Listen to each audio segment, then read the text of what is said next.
दोस्तों, ये कहानी है एक माँ बेटे की है।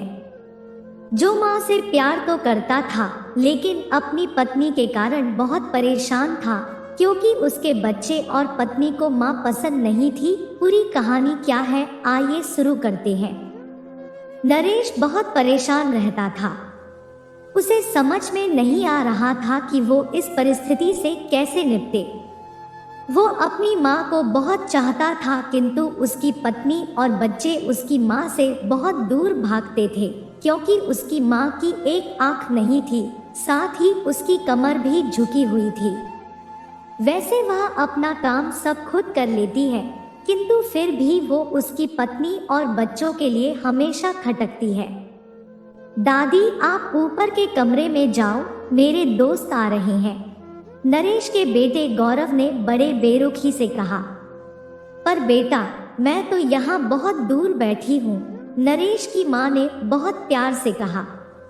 नहीं, आप उनके सामने मत रहो, वो मुझे चढ़ाते हैं, गौरव ने जोर से डांटते हुए कहा। क्या हुआ गौरव, क्यों चिल्ला रहे हो? नरेश की पत्नी शामली ने किचन से ही आवाज लगाई।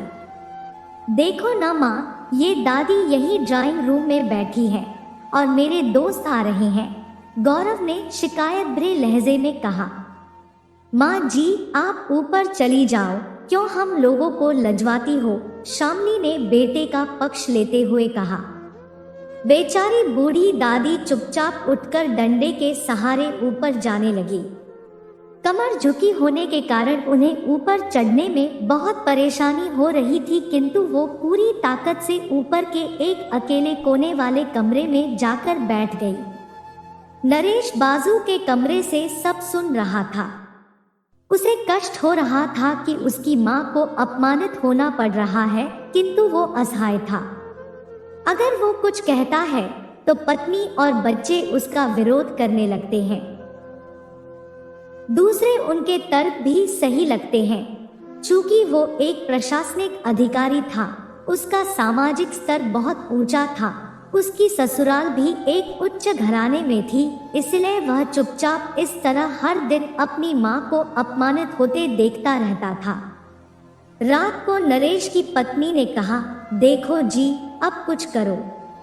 कल कलेक्टर साहब की पत्नी आई थी।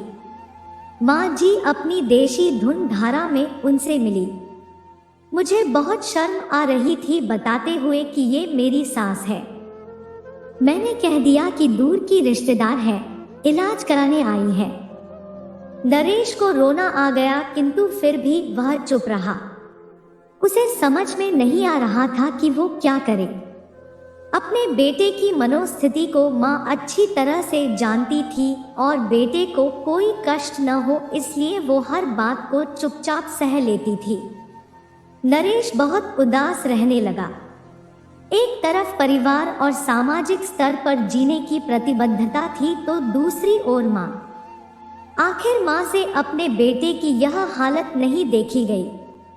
एक दिन उसने अपने बेटे से कहा, नरेश, बहुत दिन हो गए हैं, मैं अपने गांव जाना चाहती हूँ, मुझे वहां पहुंचा दो, मेरा यहाँ मन नहीं लग रहा। किंतु माँ, वहां तो कोई नहीं है, तुम्हारी देखभाल कौन करेगा? नरेश ने आश्चर्य से पूछा।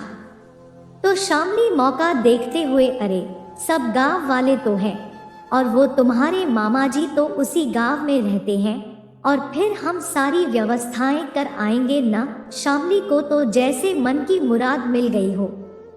हाँ बेटा, बहू सही कह रही है, माँ ने लंबी सांस लेते हुए कहा। नरेश जानता था कि गांव में माँ की देखभाल करने वाला कोई नहीं है, लेकिन अपनी पत्नी की जिद के कारण वह अपनी माँ को गांव छोड़ने पर विवश हो गया। माँ को गांव छोड़कर आते वक्त उसे रोना आ रहा था, अपनी बेबसी पर गुस्सा भी आ रहा था किंतु परिवार, पत्नी और समाज ने उसके इन मनोभावों को दबा दिया और वो सुकून सा महसूस करने लगा। कुछ दिनों के बाद उसके चाचा, जो अमेरिका में रहते थे, आने वाले थे। जब नरेश बहुत छोटा था, उसके पिता जीवित थे तब वो भारत आए थे और उसके बाद वो अब भारत आने वाले थे। पूरा परिवार और आस पड़ोस बहुत उत्साहित था। अमेरिका से नरेश के डॉक्टर चाचा आ रहे थे। डॉक्टर महेश ने जैसे ही घर में कदम रखा, सबने मिलकर बहुत उत्साह से उनका स्वागत किया। क्यों नरेश, भाभी नहीं दिख रही, कहाँ है? डॉक्टर महेश ने उत्सुकता पूर्वक पूछा। जी वो गांव में रहती है, यहाँ उनका मन नहीं लगा, शामली ने सपाट लहजे में उत्तर दिया। डॉक्टर महेश ने नरेश की ओर देखा तो नरेश ने अपनी आंखें झुका ली। डॉक्टर महेश सब समझ गए।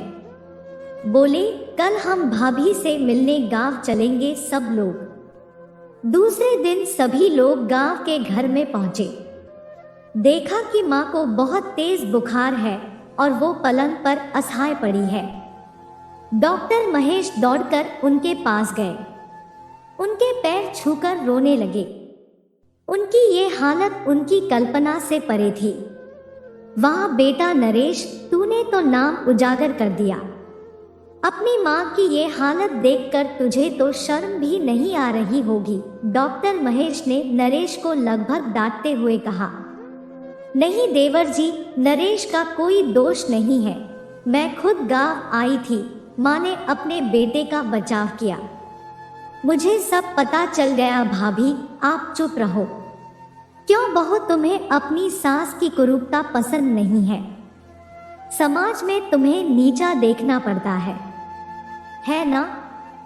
डॉक्टर महेश ने शामली की ओर व्यंग्य से देखा। शामली निरुत्तर होकर नरेश को देखने लगी। आज तुम जिस सामाजिक स्तर पर हो वो इन्हीं के संघर्षों की देन है।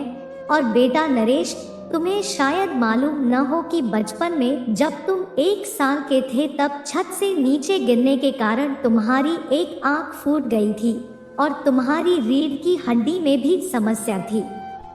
तब तुम्हारी इस कुरूप माँ ने अपनी एक आंख और अपना बोन मेरो तुम्हें देकर इतना सुंदर स्वरूप दिया था। शामली बेटा, इतने सालों तक संघर्ष करके बेटे को प्रशासनिक अधिकारी बनाने वाली इस संघर्षशील औरत की तुम लोगों ने यह दशा कर दी। तुम्हें ईश्वर कभी माफ नहीं करेगा। डॉक्टर महेश की आंखों से आंसू की जलधारा बह रही थी।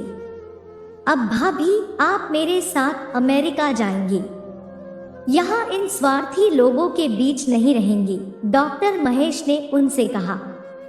नरेश को तो काटो तो खून नहीं था। डॉक्टर महेश जो उसके चाचा थे, उन्होंने जो राज बताया उसके बाद तो नरेश को यही लग रहा था कि उससे ज्यादा पापी इंसान इस दुनिया में कोई और है ही नहीं। वह दौड़ता गया और माँ के कदमों से लिपट गया। माँ, मेरा अपराध माफी के लायक नहीं है। मैं जानबूझकर चुप्पी साधे रहा, आपका अपमान करवाता रहा। अब सिर्फ आप ही उस घर में मेरे साथ रहेंगी और कोई नहीं। नरेश ने क्रूर नजर से अपनी पत्नी और बच्चों को देखा। शामली को भी बहुत पश्चाताप हो रहा था, किंतु उसकी हिम्मत नहीं हो रही थी कि वो माँ जी से आंख मिलाए। फिर माँ ने शामली की मनोस्थिति को समझकर उसको पुचकारते हुए अपने पास बुलाया और नरेश को डांटते हुए कहा, खबरदार, जो मेरी बहू को मुझसे अलग करने की कोशिश की तो तुझे ही घर से बाहर निकाल दूंगी। शामली और बच्चों ने बूढ़ी माँ के पैर पड़ते हुए अपने व्यवहार पर माफी मांगी और माँ के हृदय ने सबको माफ कर दिया। इसीलिए कहते हैं, माँ जैसा दुनिया में कोई नहीं। माँ वो सितारा है जिसकी गोद में जाने के लिए हर कोई तरसता है। जो माँ को नहीं पूछते वो जिंदगी भर जन्नत को तरसता है। हर रिश्ते में मिलावट देखी, कच्चे रंगों की सजावट देखी, लेकिन सालों साल देखा है माँ को उसके चेहरे पर ना कभी थकावट देखी, ना ममता में कभी मिलावट देखें। तो दोस्तों, कैसी लगी ये स्टोरी ज़रूर बताइएगा। अच्छी लगी हो तो वीडियो लाइक करके चैनल को सब्सक्राइब ज़रूर कीजिएगा। फिर मिलते हैं अगले वीडियो में, तब तक के लिए धन्यवाद।